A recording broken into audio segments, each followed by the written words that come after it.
did, and I'd like to thank all those who participated on the Presidency Budget Vote.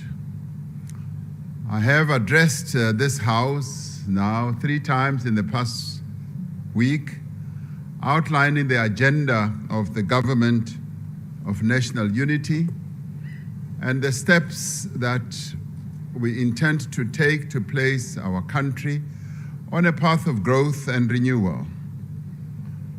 The program of government has also been presented and debated in detail in each of the departmental budget votes.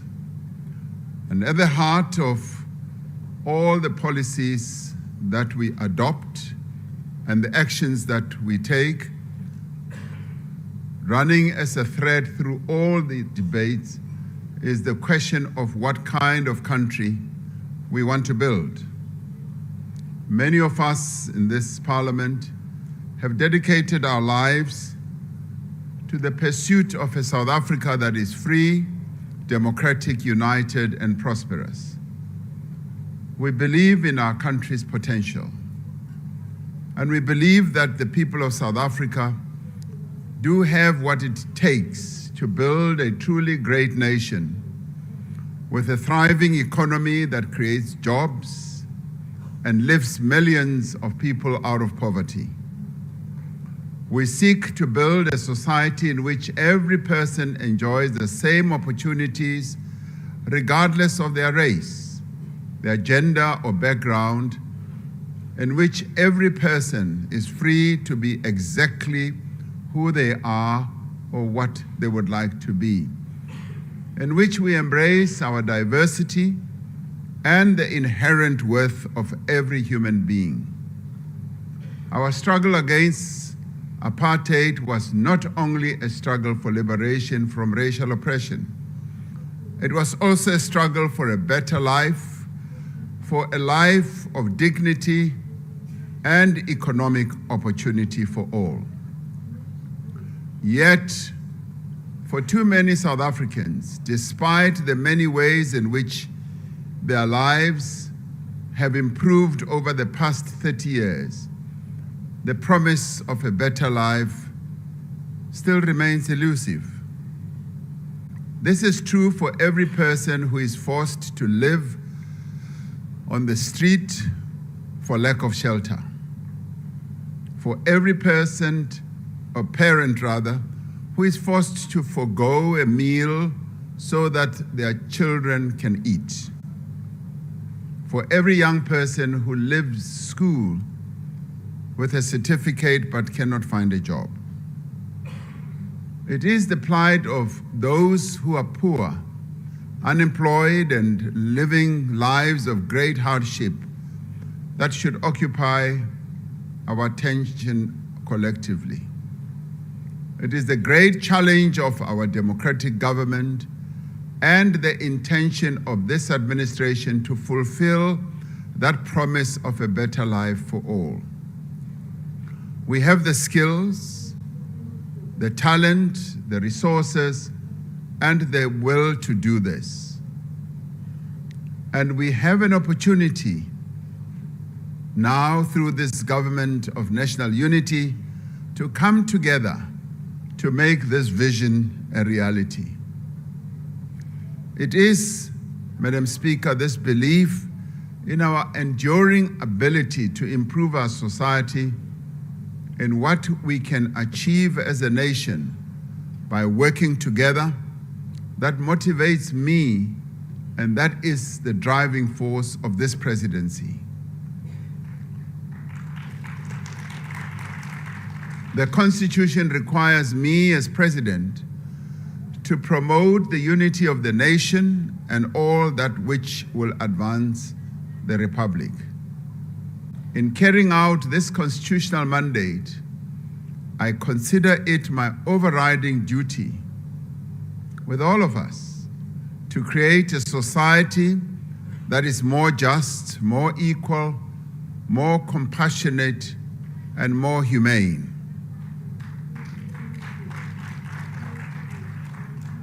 Our nation will never be truly united in the absence of equality, and it can never truly advance in the absence of social justice. As political leaders gathered here today, we owe it to the people of this country, South Africa, just as we owe it to those who fought for our democracy, to pursue this task with dedication and with a good measure of urgency. As we roll up our sleeves and begin our work as the 7th administration and as the 7th democratic parliament, we should demonstrate this commitment in our deeds as well as in our words.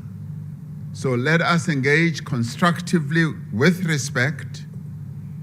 Let us show modesty and humility, and let us draw closer to the people we represent, not further away.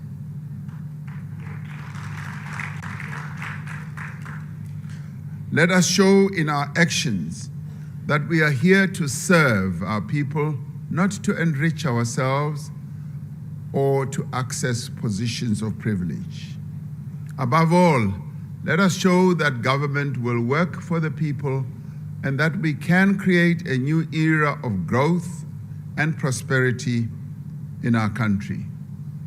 That is the task which the presidency will focus on over the next 5 years, working closely with all departments and all spheres of government to implement the priorities that we have set out.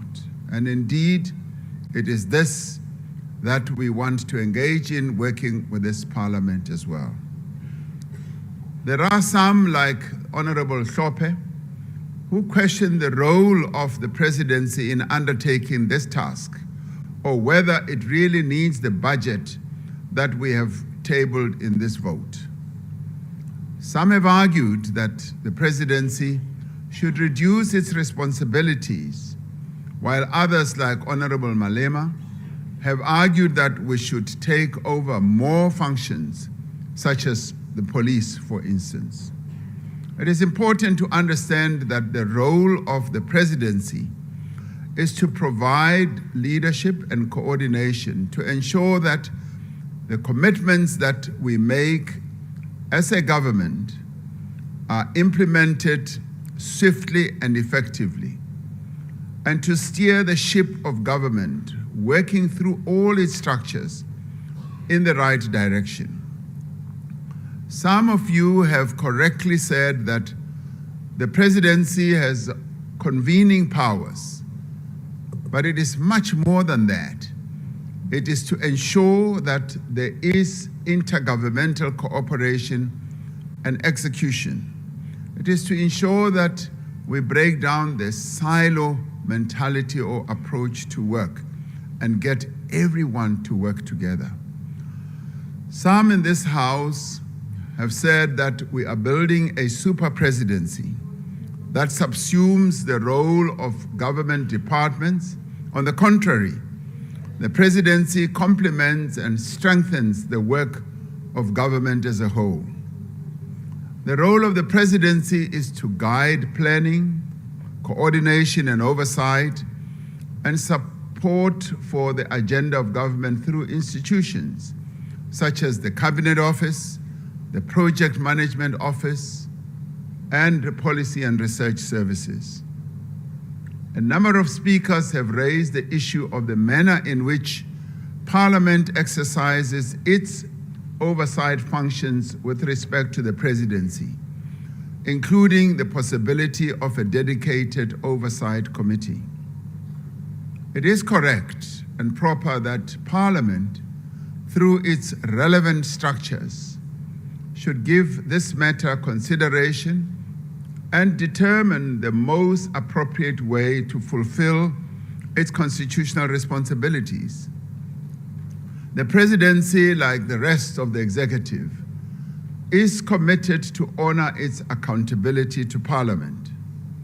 Some of you in the debate reminded this House that the 6th Parliament, through its Rules Committee, has for some time been seized with the question of how best the Assembly can oversee Vote 1, which is the presidency, as part of the national budget, mindful of the unique and overarching role of the presidency. This question arose as some political parties in the Assembly suggested that the Constitution of 1996 required the Assembly to establish or mandate a committee for this purpose. Other parties suggested that the office of the President has grown in recent years and now incorporated a host of office bearers, advisors, and functions. This matter was raised by the Judicial Commission of Inquiry into allegations of state capture. In raising the matter, its report, which was submitted to Parliament on the 23rd of October 2023, the Commission made some recommendations.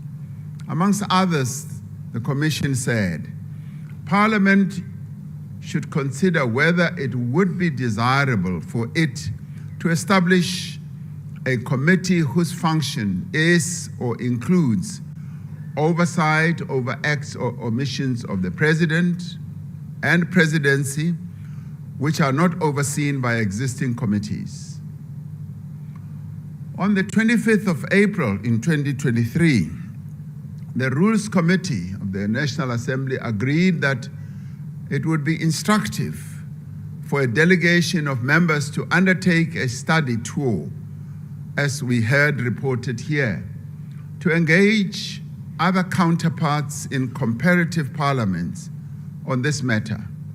The study tour was undertaken to the UK, and it took place from the 16th to the 20th of July, 2023. I would have loved to have seen a similar study tour to other countries on our continent, rather than just focus on a Eurocentric approach. But it is what it is. The study tour was undertaken. The delegation engaged political representatives and procedural experts from Westminster, as well as independent institutions in order to establish, among other things, the general procedures and conventions relating to the oversight mandate of the House of Commons in the UK, and the accounting responsibilities of the Prime Minister as the head of the UK government. It also looked at the procedures and structures employed to oversee the Prime Minister and the administration of his office. It also dealt with details of the structures employed within Westminster and other institutions to scrutinize the Prime Minister and his office. Now, on return from this visit, which I wish should have taken place in 3, 4, or 5 countries on our continent, the committee came forward with recommendations. And their recommendations, as I've gleaned through the report, which I'm sure will still be debated here, it said that while the South African Parliament already has comprehensive procedures to facilitate oversight and accountability, there remain features of the rules and practices that could be enriched. The National Assembly should remain proactive and open to reforms to support its systems and practices. And it said, in the case of the oversight over the presidency, it said the Portfolio Committee on Planning, Monitoring and Evaluation be mandated to scrutinize the budget and spending of the vote of the President. As this matter has been raised by a number of speakers here, I do believe that what the delegation has recommended is in line with the manner in which the Presidency is able to exercise its accountability to Parliament. And I've said to my colleagues that we have nothing to hide. There is just nothing that we can say we want to hide. And we are accountable to this Parliament. And yes, this type of process will enhance the accountability, yes, of the President and the Presidency to this Parliament. Some speakers raised the issue around the size of the executive.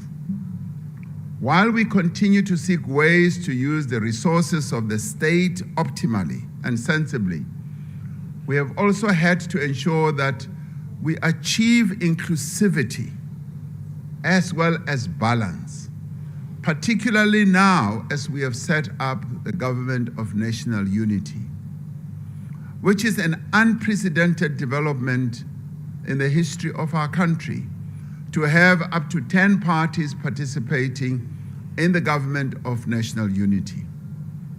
We believe that this is important for ensuring governance outcomes that serve the interests of all the people of South Africa. Yes, the size of the executive will continue to be under review as we move on and as our democracy matures. At this moment in our history, when we face complex and urgent challenges, strong and effective coordination from the center of government is critical.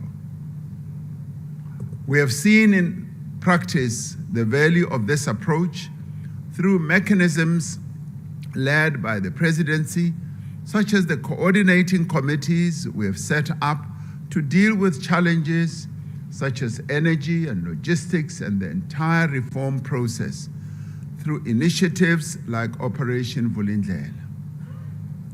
Now, much as one has been criticized for wanting to rely on a number of structures, what I have sought to do is to rely on the wisdom and the insights of as many talented, gifted South Africans as possible, because this is a country we're seeking to build. With just a small team of dedicated officials in the Presidency and National Treasury, working closely with a range of government departments and entities, the reforms implemented through Operation Vulindlela have had a measurable impact on growth and investment. Through structural reforms that we have implemented, we have embarked on some of the most strategic and critical sectors, or have impacted on the most strategic sectors of our economy. As I indicated yesterday, they are in energy, logistics, in telecoms, in visa reform, and in water. It is worth returning to this issue once more because it is important to see the bigger picture. We need to look beyond immediate challenges towards sustainability and to what will inject growth in our economy. By way of example, yesterday a number of speakers rightly pointed out that communities around the country still suffer from acute water challenges, poor quality of water and such. And of course, a number of ministers who came to speak here did put facts on the table and were able to disprove some of the statements that had been made here. Some call for the issue of water as a key departmental issue to be located in the Presidency.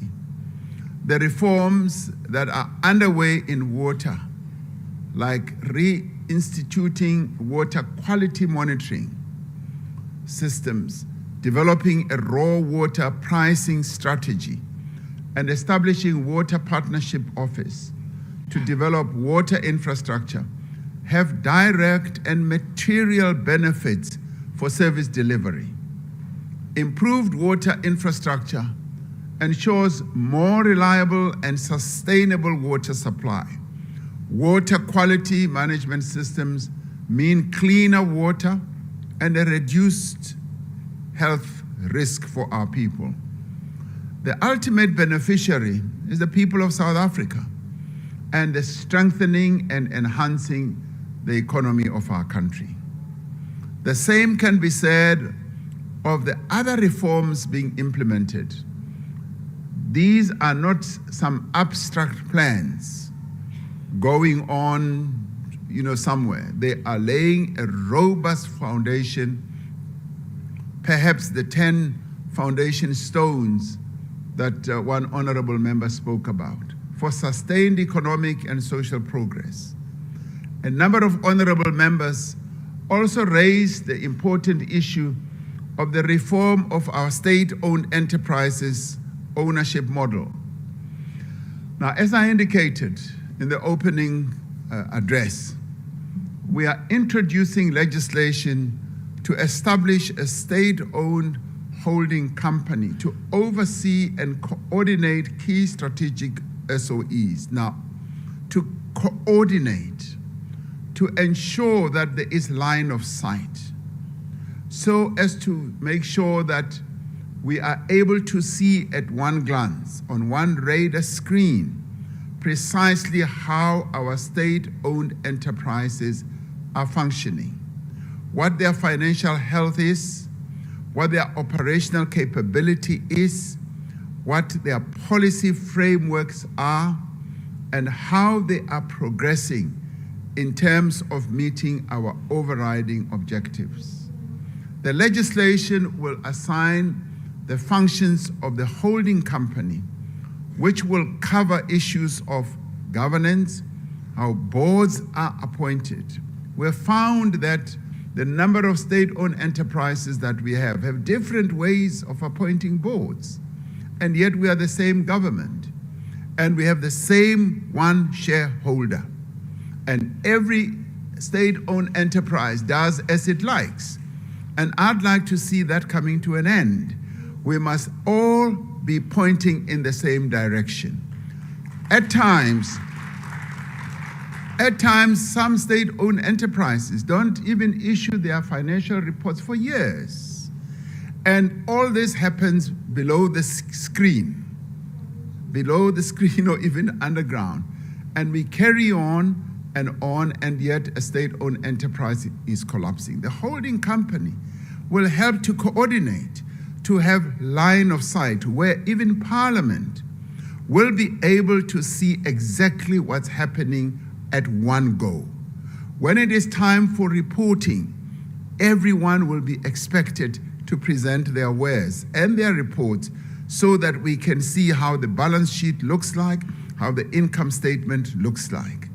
And we can see how the policies that have been approved by this Parliament are being implemented. We will also be able to have line of sight on, for instance, board remunerations. There are other state-owned enterprises that have vastly different board remuneration policies. And yet we are the same government, we are the same shareholder. Executives are remunerated completely differently without proper processes and procedures. Not necessarily that they should all end the same, but there should be procedures. And all this, the financial reporting, which is important, also has to be streamlined as to be able to enable all of us to have clear line of sight. Now, this does not mean we are going to, from the holding company level, be running these state-owned enterprises. It is the coordination. This is in line with global best practice and is the approach taken by many countries with SOEs that successfully fulfill a social and economic development mandate. Now, the Department of Planning, Monitoring and Evaluation has been assigned the responsibility to finalize the process towards the establishment of the holding company now that we no longer have the Department of Public Enterprises. And it will establish a dedicated SOE reform unit with the appropriate expertise to oversee this. The SOEs that were previously under the stewardship of the Department of Public Enterprises will report to their respective line departments in terms of policy and regulatory matters, so as to avoid the confusion. While some in this House might be dismissive of the work being coordinated in the presidency, let us not lose sight of what these measures mean for the everyday lives of South African citizens. They mean more affordable and reliable electricity, cleaner water, efficient trains, and lower data costs. While the capacity to drive these reforms required a budget in the tens of millions, it has unlocked more than 500 billion rand in new investment in our economy. We should not lose sight of that.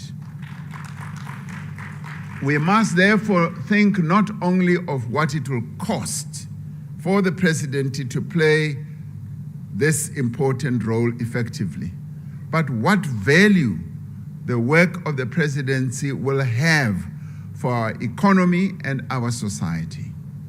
The presidency will continue to nurture strong and good partnerships with key role players in our economy, with business, with labor, with civil society, and a variety of other stakeholders. And all these relationships will be very, very closely and well managed by ministers and our deputy ministers. And this will also be enhanced as we go to the national dialogue that we will convene to forge the common vision of our country together, working together with other key role players. We will work closely with this Parliament to drive an ambitious agenda of legislative reform and to enable Parliament to play its own important role in holding the executive to account. Just this week, I signed into law the Climate Change Act, the Public Procurement Act, the Pensions Funds Amendment Act, and the National Small Enterprise Amendment Act. Now, these new laws will take our country forward by strengthening our climate change response and building climate resilience, modernizing our procurement system, giving workers access to their retirement savings, and streamlining support for small and medium enterprises. We have noted calls for programs to include young unemployed people in various forms of work, training and development. Honorable Hlophe raised this matter pointedly and said we should make military training compulsory so as to enhance the discipline and get young people to be used to the world of work. Yes, that is an admirable dream, but it costs money. If we had the resources to get all those millions of young people into, for instance, training in the military, yes, it could be done. But we don't have the resources. So therefore, we have to manage our resources carefully and deploy them as wisely as we possibly can. But contrary to some suggestions in the debate, we do have programs that involve young people. These include the successful National Rural Youth Service Corps, which is called NARISEC, which provides opportunities to unemployed young people in the rural areas. We also spoke yesterday about other public and social employment programs that have a large number of young participants. But yesterday we also spoke about how we are engaging the private sector to scale up more and more employment intake for young people and indeed unemployed people in our country. And all this will happen in a sequential way as our economy grows, as the reforms that we have embarked upon take full effect. The challenge we now have is to scale up many of these programs within available resources to ensure that they have a greater reach and impact. We do want to massify as many of the programs that we have embarked upon, and we will, through the various pockets of funding that we have. On the international front, we will continue to lead South Africa's engagement with the rest of the world, including as the upcoming host of the G20 presidency next year. This year we go to Brazil. Next year the world comes to us here in South Africa. Most importantly, we will ensure that the machinery of government does work efficiently and that it is used to advance the people's interests and improve their lives.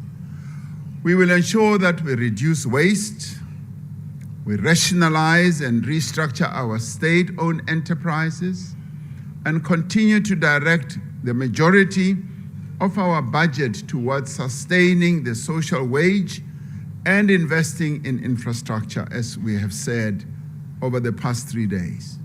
So, honorable members, 30 years after we brought an end to the nightmare of apartheid, we must recognize that many South Africans are disenchanted and frustrated. Many people chose not to vote in the last election. Some are turning to extreme or even turning against democracy itself. We must seize the opportunity that this government of national unity presents to restore these people's trust in our democracy and to realize the promise of dignity and equality that is contained in our Constitution. Now more than ever, we must demonstrate what the people of South Africa can achieve when we do work together. A society is made up of the choices that its people make every day. Time and again, in moments such as this, South Africans have chosen the path of progress. We have chosen peace, not violence. We have chosen unity, not division. We have chosen hope and never succumb to fear.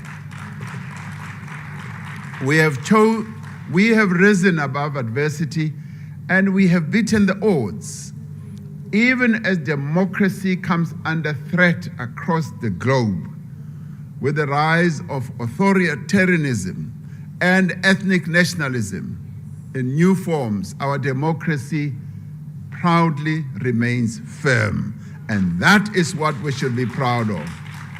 Once again, South Africa has taken the lead and shown the way. People, many heads of state keep asking, you formed a government of national unity, quite a historic event in the history of your country. Please tell us how you did it. And we will tell the story of how we did it, because this has been quite unprecedented. 5 years from now, let us be able to say we have made a difference in the lives of our people.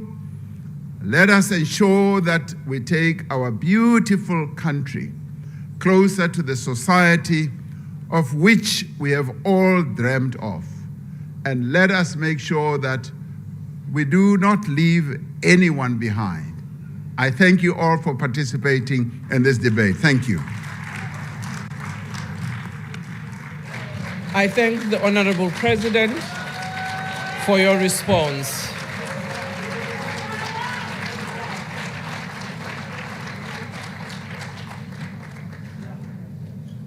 Thank you, the Honorable President, for your reply to the debate that was held here on Vote 1 yesterday.